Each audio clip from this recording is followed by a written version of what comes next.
Hi everyone, welcome back to Crochet Rocks. Tracy here, and this is a swatch video, and this is a yarn that's sold by Hobbycraft in the UK called Little Dreamer. And when you first pick up the yarn, it is so gorgeous, the colours and the softness. It feels a little like toweling. If you want to make a bathrobe, it feels like the perfect kind of texture for that. It is a little hard to work with. I've heard a lot of people say that it's difficult to work with, and so I thought I'd swatch it up and give you my honest opinion of it. Now, I really love this yarn, and I was toying with the idea of putting some in my shop for those of you who are overseas, who can't buy it in this country. But I wanted to use it first and see what it was like and make my mind up then. So as you can see, it is a tufty, fluffy yarn. It's a 100 gram ball. It's a chunky weight, so therefore it's a bulky 5. It's 100% polyester, and it's always upside down when you go that way. Hand washing, so that's one thing that's not so so easy to care for. 120 meters per ball, so 100% polyester, and therefore a kind of a not cotton, but it feels like it. It does feel like a toweling kind of cotton yarn, and it's got this absolutely gorgeous subtle pastel rainbow of this one, which is called, see if we can find it, they've all got really cute names. That's just the lot number. Where's the name? It's here somewhere. There's always a name. Must be there in this really small. This one's called Morning Time. So they've all called sort of names for babies. So this one's Morning Time.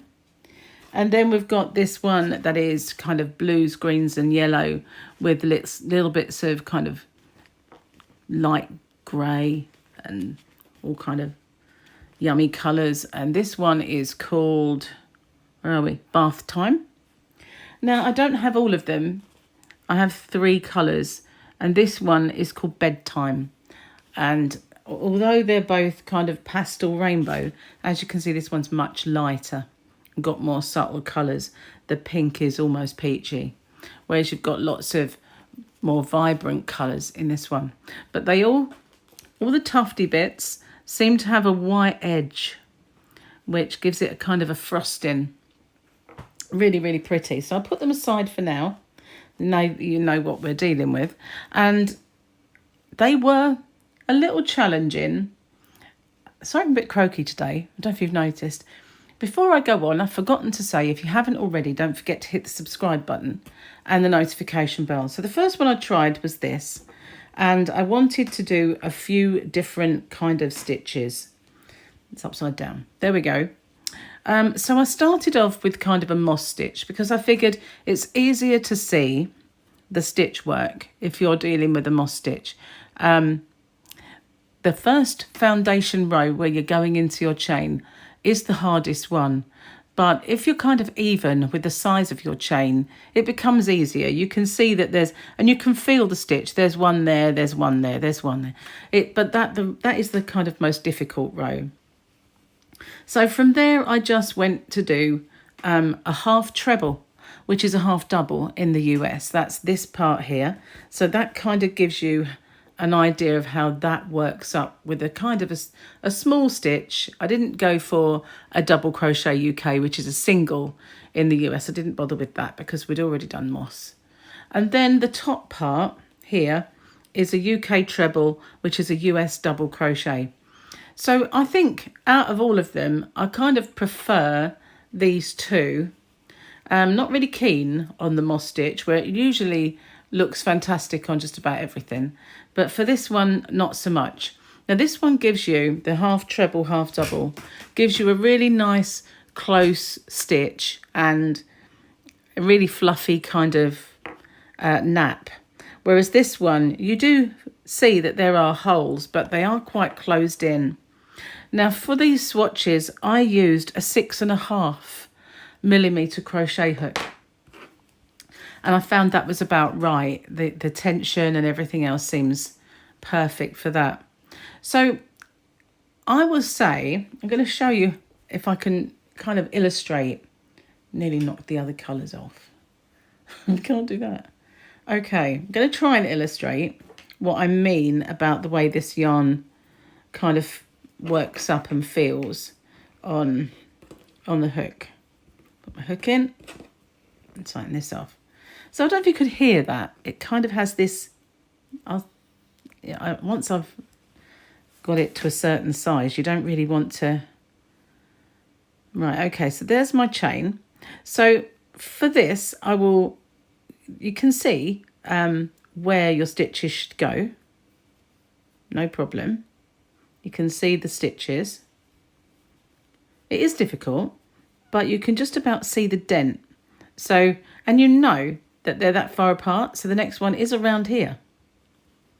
So you can do it, but it kind of drags along the hook. And these are known for being, let me go down a bit. Wasn't preparing to do a tutorial. These are known for being quite slippy, these tulips. This is the gold. I wanted it to show up really well on with the stitches. But I feel it kind of doesn't squeak exactly, but you can hear the rub and you can feel it every now and then. It's not too bad on this particular stitch, but it does kind of drag. I'll see if I can get you to hear it. Can you hear that? It's almost like it's a cotton. That's how I feel. It does feel very cotton-like. So that was that particular swatch. I'll move it out of the way. And then I thought, well, okay, when I was in the shop one day, I did see that they'd done a granny square with it. And I thought that is really unusual that they actually did do a granny square, because usually their swatches that they make up are knitted and they don't bother to show you how it crochets up. But I think it's because it is a very kind of, how can I put it? Kind of yarn that you might want to make maybe a dressing gown or a little hoodie with, or something like along those lines. So they wanted to show you how it would crochet. But I don't know, I quite liked it in the shop with the granny square. But now I've seen it here, I'm not quite so impressed. So the next one that I've got to show you is this subtle kind of rainbow. And I really, really loved this one. The moss stitch actually does look better in this colour. That's the bottom part. And this little section here is the half treble, half double US. And this top section is the treble crochet, which is a double crochet in the US. And I really liked this one. It's turned out to be a little way better, I think, with the way the colour works out. Certainly better than the blue-green one in terms of the way they interact, and it kind of had a nicer feel to it as well. It's really, really drapey. You use the same hook, which is very strange. So the last one that I want to show you is this one, and because I had already done so many swatches with the others, I just plumped straight for the granny. And funnily enough, I really like the granny in this colour. So it just seems to me, have I got it round the wrong way? Hard to tell, isn't it? No, that is the right way. So it just goes to show that the colours make the difference in this particular yarn. Now this is the darker rainbow, which I think is gorgeous in a granny, but not gorgeous so much in this one. See what I mean about the colours? Straight away, those yellow ones, they kind of pop out at you and detract, take your eyes away from what you're looking at. Whereas this one, I think they all work together really, really well.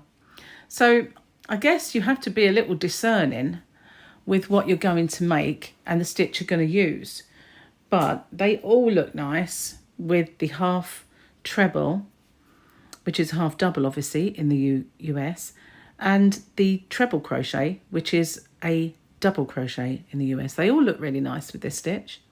And this one looks nice even with the moss. So these more rainbow colours are the more versatile, I think. Okay, so I wanted to show you what it was like.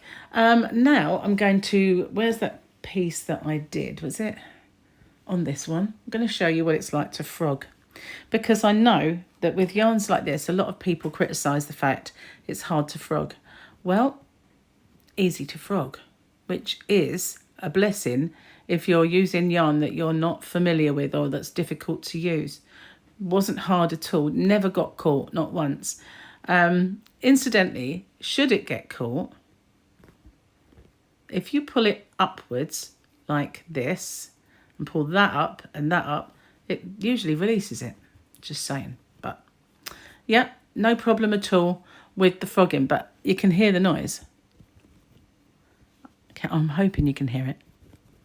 It does sound very draggy, very kind of like it will snag, but it's not snagged at all. Not once in all the time. There we go, just once. Right on cue. So there we go. It's easy to pull out. So that was the Hobbycraft, which is, their brand is called Knitcraft. Little Dreamer. Chunky yarn. Beautiful, beautiful stuff.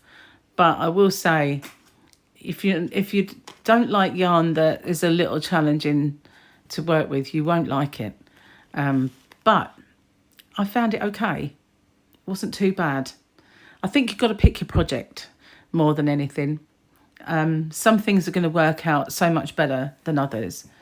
It's hard if you're shaping to see where your stitches are, maybe, unless you've got a real keen eye for the distance apart and, you know, subtle changes to show you where the stitch is. If you're someone who has difficulty finding where you've got to go in, it's going to be a nightmare to work with. So that was my little appraisal of Knitcraft's Little Dreamer. Absolutely gorgeous to look at. Absolutely. Really beautiful. I just need to find the correct project for it. So thank you for watching. I hope you enjoyed that. If you haven't already, don't forget to hit the subscribe button. And if you can, leave me a comment and a thumbie and I'd appreciate it. Thank you very much. Bye for now.